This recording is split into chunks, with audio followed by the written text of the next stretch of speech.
Comunidad, comunidad y más comunidad. Hoy en el ecosistema de startups todo el mundo habla de comunidad, pero la verdad es que construir una es mucho más difícil de lo que suena.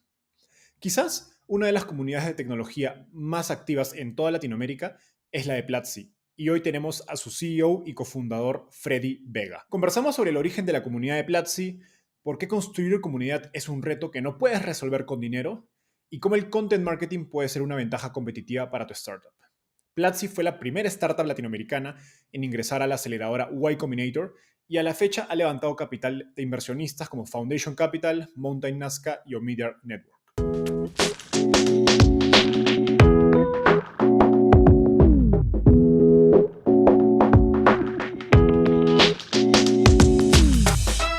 Ya tienes Product Market Fit, pero no tienes el talento experto en tecnología para impulsar tu empresa. Por ello, Talently Hire te conecta en menos de 72 horas con desarrolladores de software con al menos 3 años de experiencia. Ya son más de 160 empresas globales como Microsoft, Mercado Libre y Nubank las que contratan con Talently. Conoce más en talently.tech/hire. Hola Freddy, ¿qué tal? Bienvenido al podcast Startupeable, qué gusto tenerte acá. Muchísimas gracias por invitarme, Enzo. No, a ti. Empecemos por la pregunta que siempre le hago a mis invitados, ¿cómo llegaste al fascinante mundo de las startups? Yo creo que yo no pensaba en el concepto de startup cuando empecé, porque yo empecé creando una comunidad. Yo soy el fundador de una comunidad llamada Crystal Lab. Crystal Lab se volvió la comunidad más grande de diseñadores interactivos de la web hispana temprana en el 2004. Así fue también como conocí a Cristian, mi socio, porque Cristian fue el fundador de la primera comunidad de desarrolladores web en Internet, Foros del Web y Maestros del Web en 1997. Y es a través de ambas comunidades que eventualmente terminó ocurriendo Platzi. En la época no las llamábamos startups, eran simplemente sitios web. De hecho, incluso en la época de las .com, las personas hablaban más de you have a .com y el concepto de startup empezó, o sea, por lo menos en Latinoamérica, no nos llegó, sino con el golpe fuertísimo que fue la película de Social Network en el 2012. De hecho, dentro de Y Combinator existe este meme de que Y Combinator iba bien hasta que sale la película. Después de que sale la película de Social Network, las aplicaciones a YC se disparan exponencialmente porque de repente todo el mundo quería ser Zuckerberg. Qué gracioso. Oye, he escuchado los números de usuarios que tenían en Crystal Lab y maestros del web, si no me equivoco. Era que tenían casi el monopolio de tráfico en ese entonces. Hay que tener en mente que era un internet mucho más joven, era un internet mucho más Exacto. chiquito, pero sí, en la época entre los dos probablemente movíamos unas 10 millones de visitas únicas mensuales, que sí es muy posible que fuera el tamaño del mercado a nivel de Ujú, la gente que estaba interesada en crear tecnología en el mundo hispano. ujú. No, eso cuando escuché ese número me pareció genial. Creo que eso nos sirve como puente perfecto al primer tema que quiero tocar, que es comunidad. Hoy se ha vuelto muy trendy, digamos, hablar de comunidad. Todas las startups y hasta los inversionistas hablan de sus comunidades, pero la verdad es que muy pocas empresas han logrado construir una comunidad, creo que genuinamente interactiva, con sentido de pertenencia, donde la gente realmente se sienta parte de un grupo. Y creo que Platzi es una de ellas hace mucho tiempo. ¿Qué rol cumple la comunidad en la estrategia de Platzi a nivel de producto, adquisición, talento? Normalmente cuando uno habla de estas cosas, uno lo habla como si uno fuera un viejo y anciano maestro de las startups Ujú. que lo sabe todo, y entonces uno diría cosas como, por supuesto, la comunidad es parte del elemento importantísimo de nuestra estrategia y tiene bla, bla, bla, bla, bla. En mi experiencia, esto no es necesariamente verdad. En mi experiencia, y pues mi experiencia es limitada, Ujú. hay que tener en mente eso, uno estas cosas las racionaliza a posteriori y a priori lo que uno tiene es esperanzas. Ujú. Entonces uno tiene la esperanza de que la comunidad va a pegar, la esperanza de que se van a construir cosas alrededor de esta idea. Piensa, por ejemplo, en Clubhouse. Uno diría que un componente fundamental de Clubhouse es la comunidad, pero la comunidad de Clubhouse está muerta al día de grabación de este podcast. No sé si en el momento del momento en que lo grabamos al momento en que salga Clubhouse haga algo espectacular y las comunidades que solían estar vuelvan, pero por ejemplo, estoy abriendo Clubhouse ya mismo. A esta hora normalmente solían estar personas impresionantes conectadas. Estaba pues, la gente de Andreessen Ujú. Horowitz, salía Mark Andreessen, salían gente como Naval haciendo charlas y era súper activo. Ahorita me acabo de conectar y es nada, no hay nada de nada. Estoy dando scroll del scroll del scroll y no hay nada. Y también suelen haber cosas en español. Cristian y yo creo que hicimos muchísimo en español y ahorita no hay nada. La comunidad creo yo que es algo que sigue a la funcionalidad del producto, pero sin duda tiene que haber una intencionalidad detrás de la creación de una comunidad. Pero no puedes esperar que la comunidad sea parte de una estrategia. Honestamente, yo creo que cuando los founders dicen que la comunidad es una estrategia, los inversionistas tienden a sufrir de survivorship bias. Claro, como tienes una comunidad, significa que la comunidad es parte de tu estrategia. Y luego terminan invirtiendo en lo que probablemente no entienden. Y es que las comunidades no necesariamente siguen ese tipo de cosas y castigan muy rápido que ya no esté dándoles lo que buscan. Lo que las comunidades buscan es un sentido de pertenencia. Y ese sentido de pertenencia casi siempre está derivado por la calidad de la comunidad y los valores en conjunto que tienen. Y esos valores en conjunto están dados por algo que es muy difícil y es decir que no. Es lo que no está permitido. Lo que no está permitido dentro de una comunidad es lo que determina el valor de la comunidad. Muy pocas empresas están dispuestas a hacer el nivel de sacrificios, o no necesariamente el nivel de sacrificios, pero el nivel de inversión que implica crear una comunidad. Porque crear una comunidad es básicamente un departamento, una división interna dentro de las compañías. Es tan malo el acto de crear una comunidad dentro de una compañía que en nuestras mentes nosotros tenemos un cargo llamado Community Manager, que es administrador de comunidad, que lo que hace no es administrar la comunidad, lo que hace es administrar la presencia de la marca en redes sociales. Es como el mismatch que hay. Dicho eso, cuando una empresa logra crear una comunidad, tiene un superpoder magnífico. Pero hay que tener en mente que esto es como el product market fit. Es una cosa mágica y extraña, especial y preciosa, que es muy frágil. Y en esa línea, como nos has escrito, crear comunidad es mucho más difícil de lo que suena y es un poco de arte, tanto como ciencia. En esos 9 años de Platzi, ¿qué cosas has aprendido que funcionan y que no funcionan para construir y nutrir esta comunidad? No funciona tirarle dinero al problema. Es probablemente la lección más interesante. Okay. Lo hemos visto incluso en campañas políticas. Piensa, por ejemplo, en la campaña política de presidencial de Bloomberg. Michael Bloomberg se gastó la mayor cantidad de dinero posible tratando de crear una comunidad alrededor de su marca y el nivel de inversión que hizo fue absurdo. No ha habido un candidato que se gaste más dinero en unas primarias para tratar de llegar y no lo logró ni de lejos, ni siquiera quedó en tercer lugar en las primarias demócratas, porque hay cosas que no se pueden comprar. Entonces, tirarle dinero no funciona. Otra cosa que no funciona es tratar de fingirlo, que es otra variedad de tirarle dinero, es tratar de fingirlo trayendo a celebridades, por ejemplo. Ese tipo de cosas te arrastran un poquito la audiencia de la celebridad, pero no hay nada que sea sticky, que te permita quedarte ahí. Lo que sí funciona es ser auténtico. Y ojalá eso fuera fácil de escribir, porque es casi crear una comunidad. Yo entiendo que esto va a sonar súper frustrante para las personas que nos están escuchando, pero hey, it is what it is. Ser auténtico es un elemento como casi artístico. Es poner tu identidad o darle una identidad a la comunidad que tú estás hablando. Va más allá de crear una marca, va más allá de tener una serie de como valores de comunicación, porque no es publicidad. Las comunidades no son publicidad. Tú sabes que las comunidades funcionan cuando hay discusiones honestas dentro de la comunidad, cuando hay engagement. Eso se logra principalmente construyendo herramientas de seguridad psicológica alrededor de los usuarios. Y tú sabes que las comunidades no funcionan cuando son básicamente un canal de anuncios, cuando para lo único que sirve la comunidad es para anunciar algo. Y ese algo es lo que sea que le conviene al dueño de la comunidad. Entonces hay como indicadores externos de que una comunidad está funcionando y de que una comunidad no funciona. Típicamente no funciona cuando siempre es el mismo grupo de 2 o 3 personas, casi siempre empleados, los que están iniciando las conversaciones o publicando cosas. Y casi siempre funciona cuando hay un nivel de interacción y engagement tan orgánico que no hay que hacer nada, simplemente dejarlo pasar. Qué interesante lo último que dices.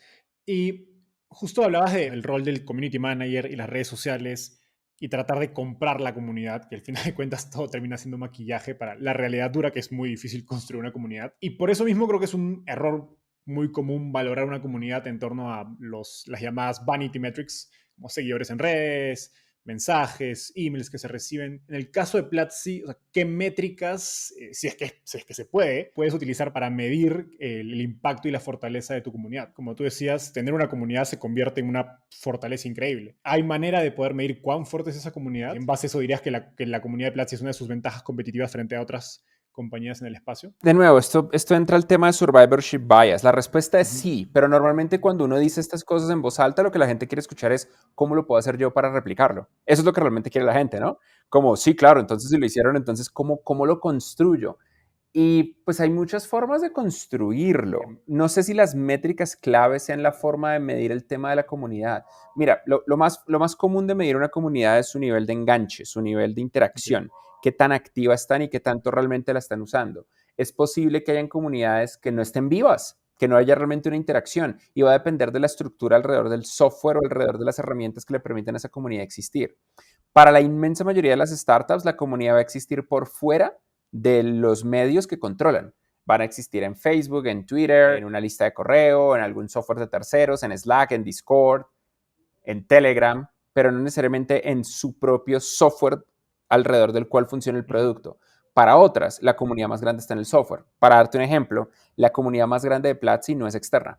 La comunidad más grande de Platzi no vive en Facebook o en Twitter, a pesar de que mucha gente creería que está en Twitter porque nuestra actividad en Twitter es legendaria. No, la inmensa mayoría, como 100x más de actividad comunitaria de Platzi, está en Platzi.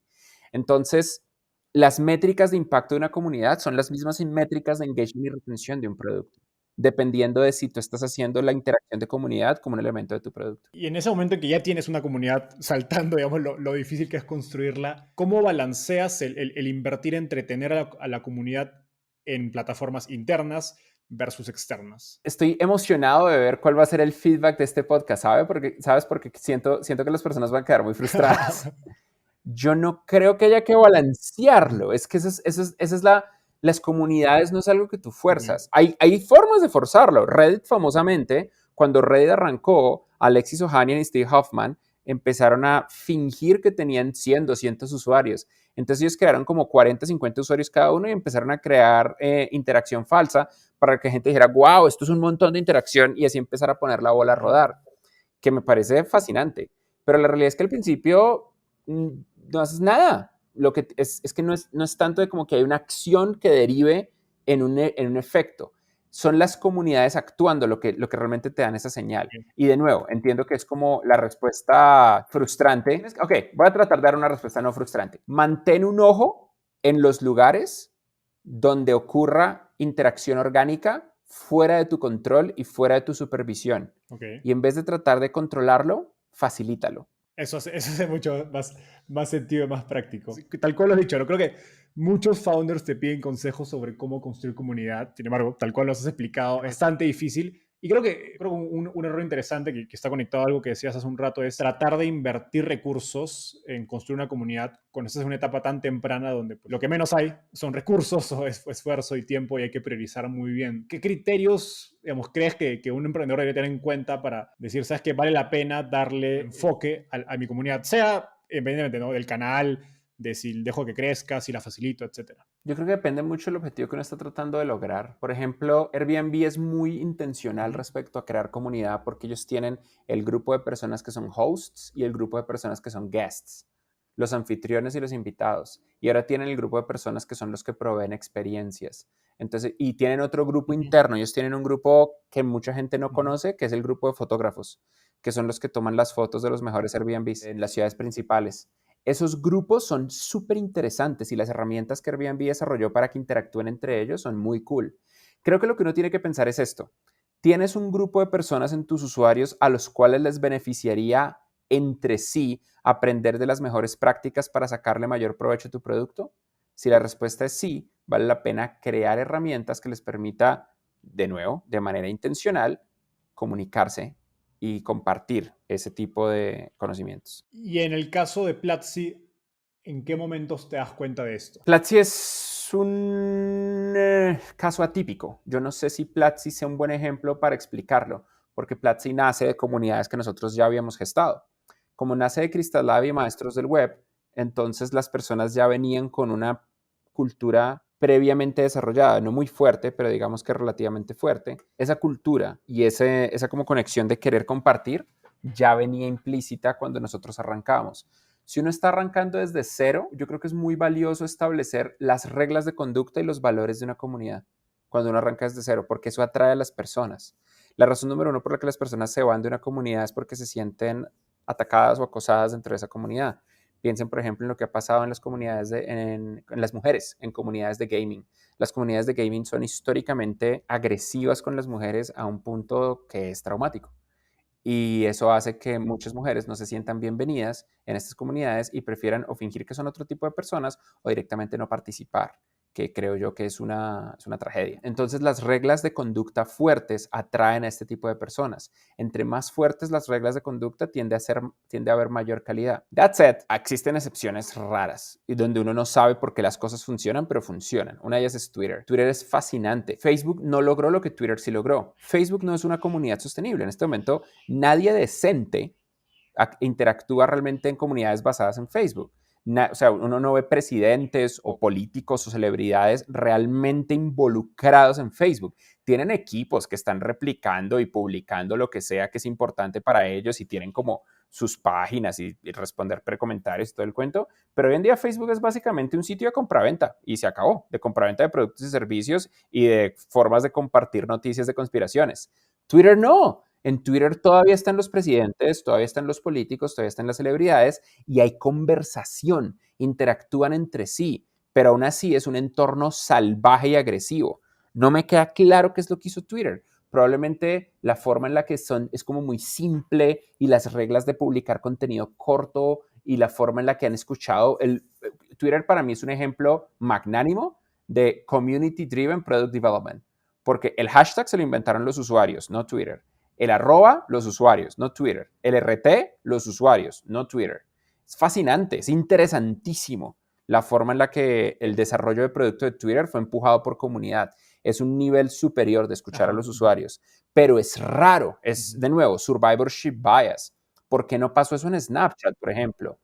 Y luego está la otra forma y es ser agresivo a un nivel extremo por defecto, usando un algoritmo de visibilidad, que es lo que hizo TikTok.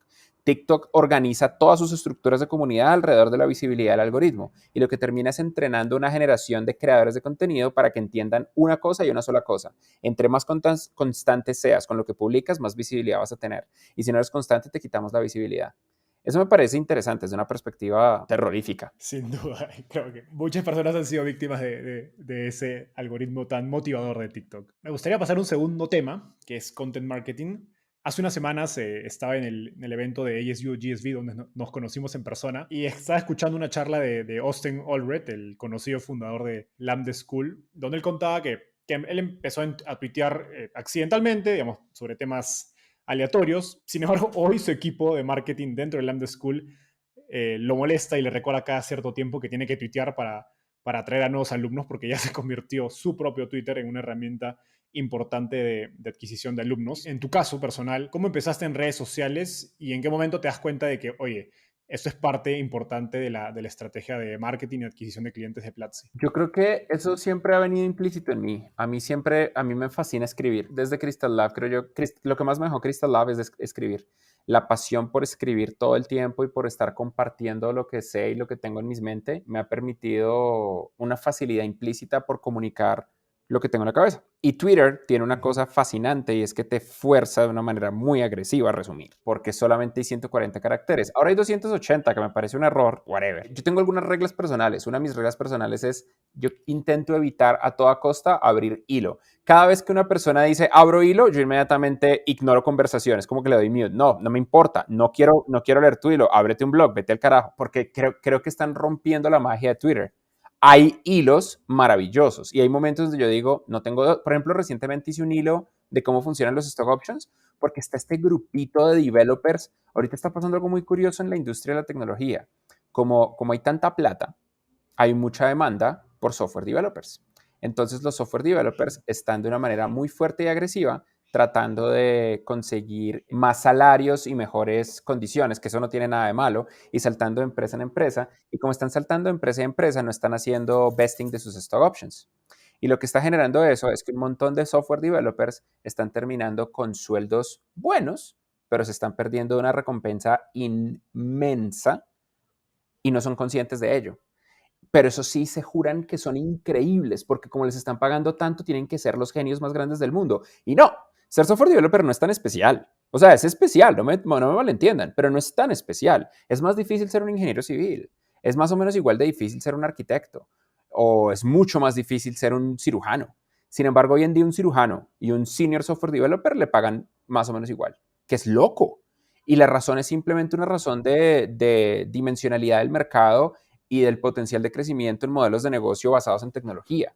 Y eso puede que dure como puede que no dure, pero no es tanto lo que importa es el efecto colateral que tiene, y es que al no apreciar los stock options, se están perdiendo de de uno de los eventos de redistribución de la riqueza más importantes de América Latina. Es tonto, pero es entendible, porque nunca lo hemos vivido. Si uno nunca lo ha vivido, no va a desconfiar por defecto, pero se me hace muy tonto. Entonces, ese es un hilo que hice, pero antes de eso prefiero no hacer hilos. Yo respeto mucho más.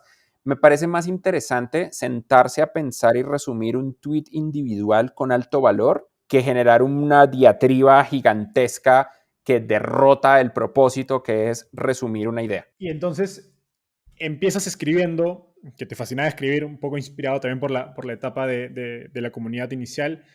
¿Y en qué momento dices, o sea, cuando empiezas Platzi, ya tu Twitter personal era parte de tu estrategia de adquisición de clientes? Y, digamos, ¿y cómo va mutando ese proceso? Digamos, porque mi pregunta es también natural, es, hoy día tu Twitter personal, ¿cómo se maneja respecto al Twitter de Platzi? ¿Alguna relación? ¿Tu equipo te pide que publiques? ¿No te pide? ¿Es totalmente independiente? De hecho, mi equipo preferiría que yo no publicara tanto. La realidad es que sí tenemos una adquisición orgánica muy agresiva en redes sociales y es muy efectiva, pero ese es el tipo de cosas que, de nuevo, hay problemas a los que uno les puede tirar plata y otros a los que no. Yo no sé si este sea uno de esos problemas porque se trata de nuevo, de ser auténtico.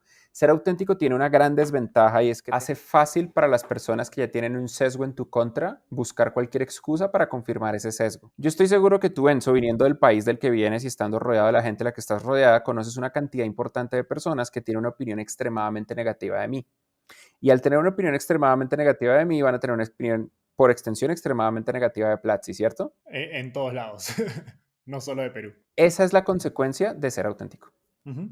Porque van a haber personas que tienen sesgos personales muy importantes para ellos, porque sus sesgos definen su identidad. Uno no puede romper los sesgos que definen la identidad personal, porque eso es básicamente negar lo que uno es. Esa es la razón, por ejemplo, por qué es tan difícil que ciertos problemas políticos, sobre todo problemas que están relacionados con religión, uno logre cambiar la opinión de las personas. Hay problemas políticos que solamente se solucionan esperando que una generación entera se muera. Por ejemplo, el matrimonio gay fue un ejemplo de esos. Y así hay como otro montón, porque los sesgos conectados a nuestra identidad personal no los arreglamos. Entonces, el costo que tiene mi autenticidad, sumado a lo pequeño del medio, que es Twitter, hace que hayan personas que busquen confirmar ese sesgo, el sesgo de que Freddy es una horrible persona. Y como Freddy es el CEO de Platzi, Platzi tiene que ser una horrible compañía. A pesar de que nada de esto es verdad desde una perspectiva racional, pero las personas no llegan a esa capa de racionalidad y no se los puedo pedir tampoco, es simplemente un fenómeno emergente. Es como si una persona tiene un problema contigo, es posible que el problema sea de otra persona, pero si muchas personas tienen problemas contigo, hay algo raro que está en tu lado. Y eso lleva a otro tema que es como extraño de explicar, y es en qué punto uno sacrifica su autenticidad y su personalidad. Y eso es algo que yo he hecho mucho. Yo creo que uno de los factores más extraños de construir compañías para mí ha sido que a medida que crecemos, hoy en día Platzi está increíblemente más grande de lo que era antes, uno tiene que dejar ir cosas, porque hay cosas de la personalidad de uno y de la autenticidad de uno que son compatibles para pasar de early adopters a innovators, pero que no son compatibles para pasar de innovators a mainstream. Es decir, que puede que hayan funcionado para arrancar tu compañía, pero no van a funcionar para volverla masiva. Hay excepciones. Las excepciones son empresas que encuentran un product market fit espectacular, una explosión nuclear. Y entonces está Travis Kalanick de Uber, Steve Jobs en Apple, el dude de Zenefits, que ahorita se me olvida cómo se llama. Hay excepciones que uno dice, claro, no, esta gente, pero esas son excepciones. En general, la gran mayoría de los fundadores de megacompañías vas a notar que tienen como la misma personalidad todos entre sí. Entonces hay como una cosa muy similar entre Satya Nadella y Larry Page, y que es muy similar a la que tiene Sundar Pichai, y que es muy similar a la que tiene otro montón de otros founders, y es porque eventualmente uno maximiza para que los errores, pues no tanto los errores, sino como las características implícitas de personalidad de uno, no sean incompatibles con la capacidad de armar grandes equipos, lograr que esos equipos geniales logren su potencial y crecer. Y el costo es un costo humano.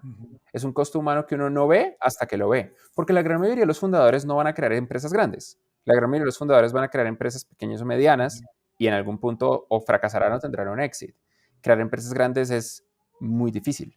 Tener una misión que importe y que no solamente importe, sino que empiece a tener resultados es muy difícil y es muy poco común. Es un privilegio, básicamente. Pero lo bonito es que yo me siento privilegiado. Espero que estés disfrutando esta entrevista tanto como nosotros disfrutamos grabando. Me encantaría saber qué te pareció y qué otros temas te gustaría que tratemos en los próximos episodios. Así que no olvides dejarnos sus comentarios. Aprovecho en contarte que si bien nuestro canal de YouTube es nuevo, tenemos más de 100 entrevistas como esta y cada semana traemos a un invitado nuevo. Freddy Vega de Platzi, Pamela Valdés de Vic, Daniel Undurraga de Corner Shop y muchos más de los referentes de la industria de tecnología y startups en Latinoamérica han pasado por Startupear. Pero eso no es todo.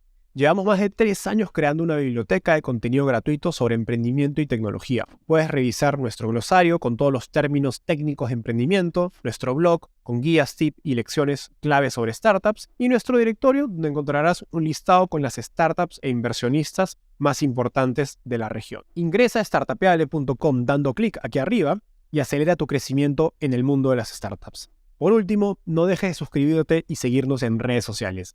Ahora sí, de vuelta al episodio. Justo en una entrevista anterior creo que contabas como llega un punto en la compañía en que cuando algo no te gusta, si es por el bien de la compañía, pues no importa, se tiene que hacer. Creo que es parte de ese crecimiento de, pues el founder de la empresa o del startup de 5 o 10 empleados no puede ser el mismo de cuando hay 100, 200, 300 o miles de empleados.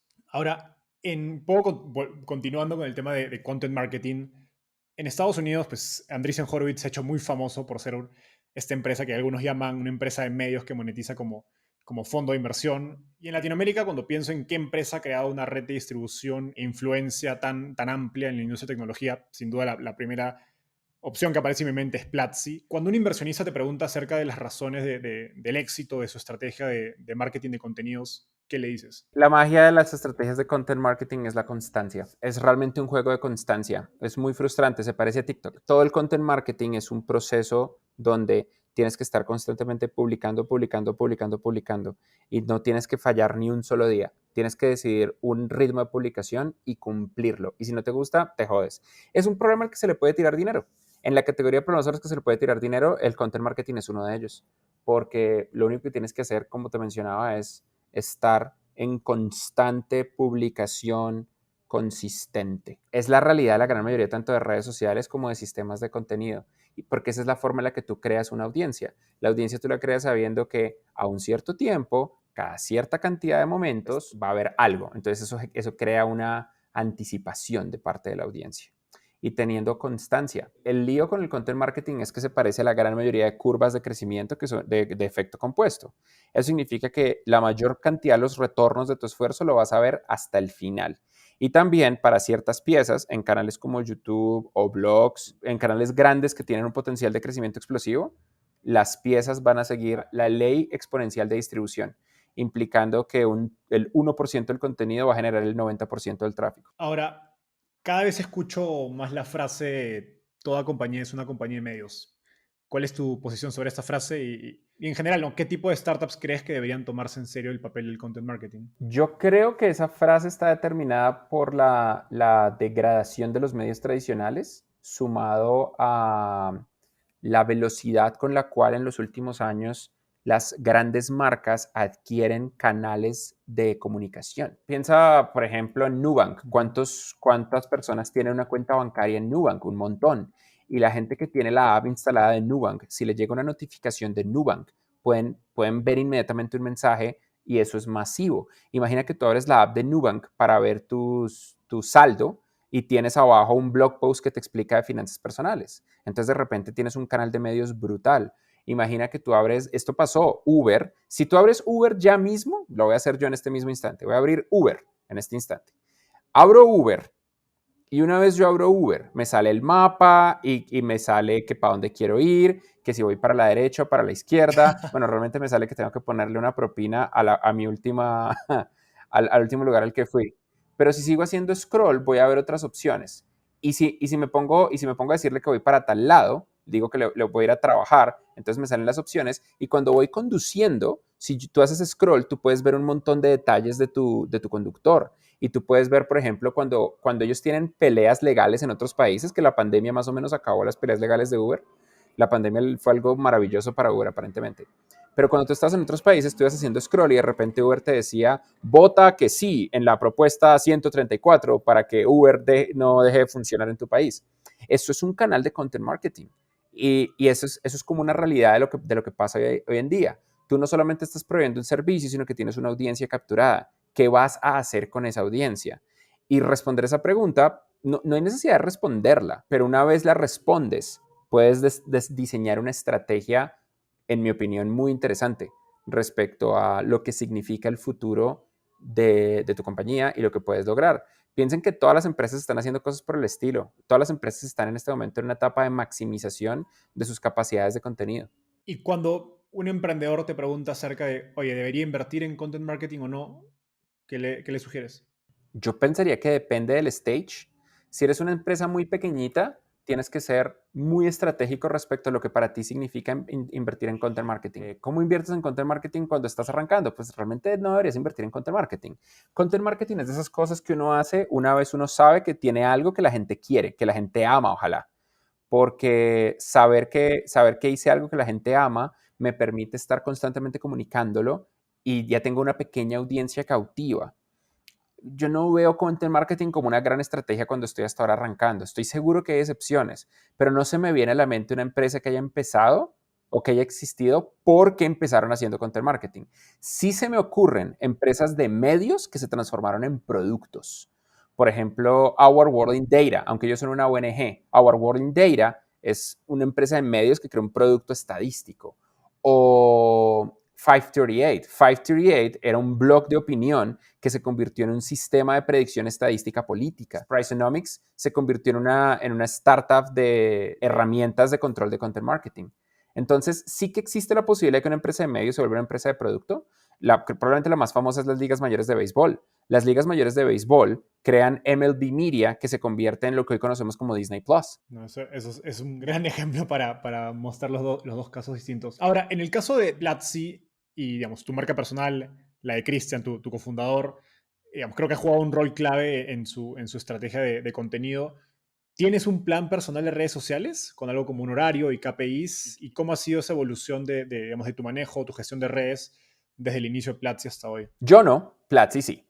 Platzi tiene, en Platzi somos unos nerdos, estamos midiendo de todo, los slots de publicación, la agenda, todo esto lo hacemos público. Platzi tiene un curso de Community Management, platzi.com/CM, que enseña todas nuestras estrategias y todas nuestras técnicas. Si ustedes buscan en Twitter Platzi o en Facebook o en Instagram, en literalmente la red social que quieran, y lo comparan con cualquier otra marca de educación, somos dominantes de una manera grosera.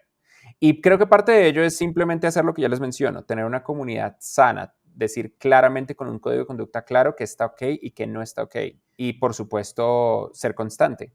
Entonces sí, la empresa Platzi tiene un ritmo. El individuo Freddy Vega, yo hago lo que se me dé la gana. Yo creo que lo que yo tengo, más que un ritmo, es un... A mí me encanta hablar con estudiantes. Hablar con estudiantes es mi alimento. Es maravilloso para mí escuchar sus historias. Por ejemplo, todos los días a Platzi llegan historias de gente que duplicó sus ingresos, que los triplicó.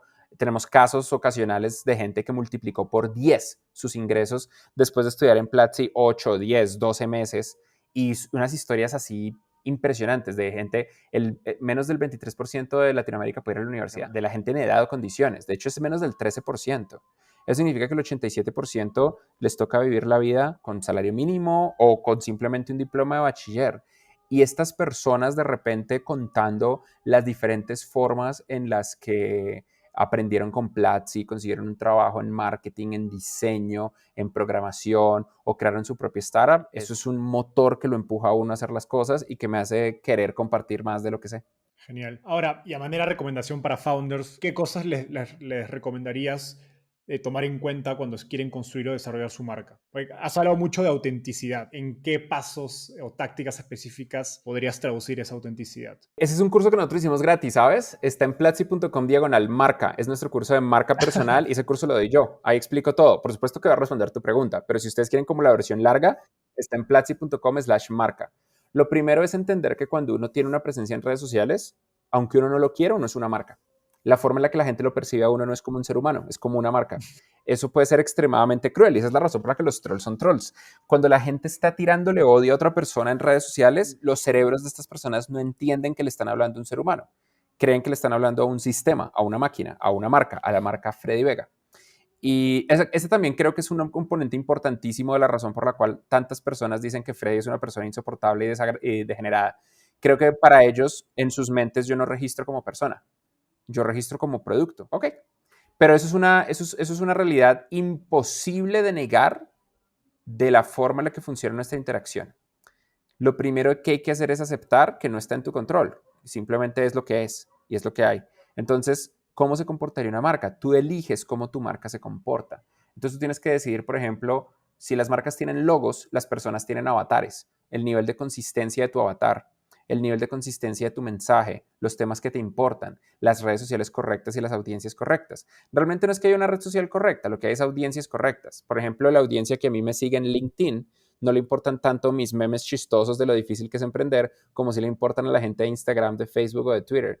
Pero a la gente de Instagram, de Facebook y de Twitter, aunque les importa, no les parece tan interesante lo que yo escribo respecto a lo importante que es romper el ciclo de la pobreza como si le importa a LinkedIn. Entonces, ir testeando y hacer experimentos constantes. Pero esto solamente ocurre una vez creas una audiencia. Construir la audiencia, eso es otra historia. Construir la audiencia es súper difícil y hoy en día es aún más difícil si estás empezando desde cero. Cada vez es más difícil construirla, pero con que tú tengas un tipo de constancia y un tipo de consistencia, creo que sí se puede. Una de las cosas más maravillosas que yo creo que existen para construir audiencia es el humor. Ser chistoso ayuda mucho, pero para ser chistoso y realmente ser chistoso tienes dos opciones. Una es usar memes y ser tan básico como sea posible, pero tener en mente que esa es la audiencia que vas a obtener. No, y es una audiencia masiva. A punta de memes, sobre todo memes básicos, vas a traer una masiva audiencia que no te va a comprar nada, pero los números están ahí. La otra opción es ser auténtico. Y si eres auténtico, si eres realmente auténtico, vas a traer a la audiencia que buscas, pero no necesariamente todo el mundo te va a entender y va a tener costos. Probablemente el costo más alto, en mi humilde opinión, es que va a haber gente que te va a malinterpretar o que te van a interpretar como ellos quieren, que te van a interpretar bajo el prisma de sus sesgos personales, que es lo que a mí me pasa. Totalmente. No, qué interesante lo último que dices.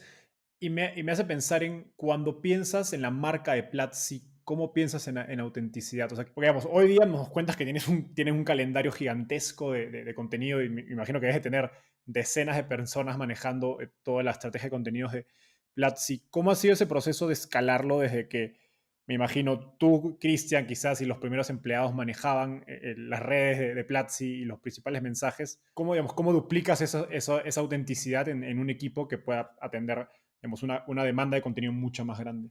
Con reglas. Eso lo han hecho muchas marcas. Por ejemplo, búsquense el manual de marca de la NASA. Para mí de los manuales de marca más interesantes que hay, además que es completamente open source y es increíble, es muy lindo el manual de marca de la NASA. Hay varios manuales de marca abiertos. Esto es interesante porque la publicidad tradicional solucionó esto hace rato. Lo que pasa es que Internet lo que hizo fue acelerar a una velocidad altísima en los niveles de interacción, pero hace rato que este problema no es un problema. Lo que nosotros hacemos en Platzi es tener internamente dos cosas que guían nuestro contenido.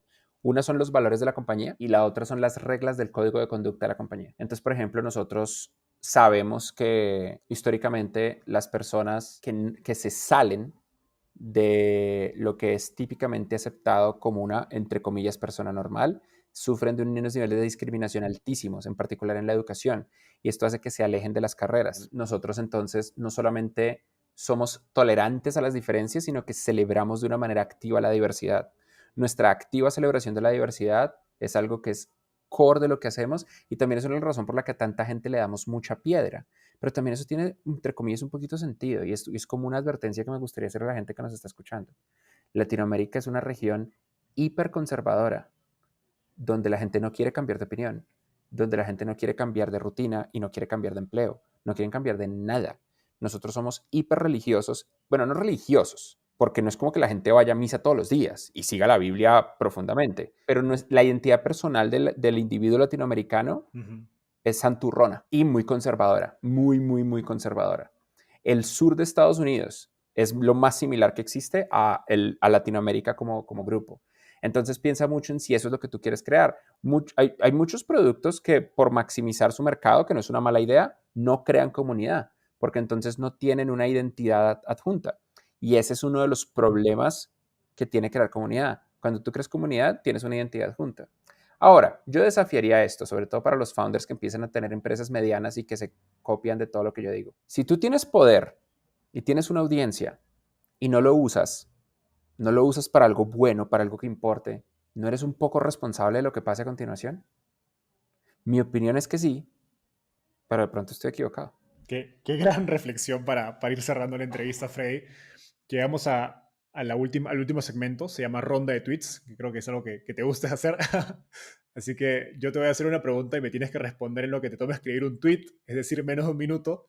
Me refiero obviamente solo al acto de escribirlo, no al acto de resumir esa idea en 140 caracteres, que puede tomar mucho más tiempo. Estoy viajando de Ciudad de México a Bogotá. ¿Qué libro debería leer? De Ciudad de México a Bogotá, o sea, estás en un vuelo de 4 horas, más o menos, 4 horas y media, entonces no puede ser un libro tan largo. Yo leería Poor Economics, La economía de la pobreza. Es un libro que explica las mecánicas detrás de por qué la gente es pobre. Es un libro que te quita de tu cabeza la mentira de que la gente es pobre porque quiere, pero también te explica de qué manera real, no fingida, la gente sale de la pobreza. Genial, gran recomendación. ¿Qué te gustaría cambiar del mundo de las startups en Latinoamérica? Me encantaría que fuera más fácil pedir ayuda y que fuera más obvio el valor que tiene adquirir otras compañías. Creo que lo que más falta hace, las dos cosas que más hacen falta es, perdón que elija dos, una es M&A, más Mergers and Acquisitions, y la otra es, y es cultural, porque estoy seguro que los founders quieren ayudar, que fuera más fácil pedir ayuda. Es increíblemente fácil en Silicon Valley pedir ayuda. Es increíblemente difícil en Latinoamérica pedir ayuda. Voy a hacer una excepción y profundizar en esos dos puntos. Creo que el primero está muy relacionado a la desconfianza, que es algo que te he escuchado hablar varias veces, relacionado a cultura, pobreza en general de nuestra región. Y lo segundo es, cuando hablas de M&A, ¿te refieres entre startups, entre corporativos y startups, entre startups internacionales y startups Yo locales? creo que no importa. M&A, period. Ojalá fuera entre startups locales, pero la verdad no importa. Pero sabes que también yo creo que eso va a empezar a pasar. Hay demasiado dinero en el ecosistema y hay una cantidad de dinero que es irracional. No es una cantidad de dinero que realmente se necesite o que un founder sepa gastar. Va a ir demasiadas rondas donde va a sobrar mucho dinero. Y cuando sobra mucho dinero y no hay nada que hacer con él, adquirir compañía se vuelve natural. Pero falta ver si tenemos dentro de Latinoamérica a los ejecutivos que sepan hacer corporate development. I'm not sure that that's a thing. Yo creo que va a haber un montón de VCs que van a terminar haciendo corporate development simplemente por necesidad para sus startups top. Ese es un gran punto, gran punto. Y ya para cerrar, ¿quién es un emprendedor en Latinoamérica al que crees que debería entrevistar y por qué? Yo creo que David Vélez de Nubank. David Vélez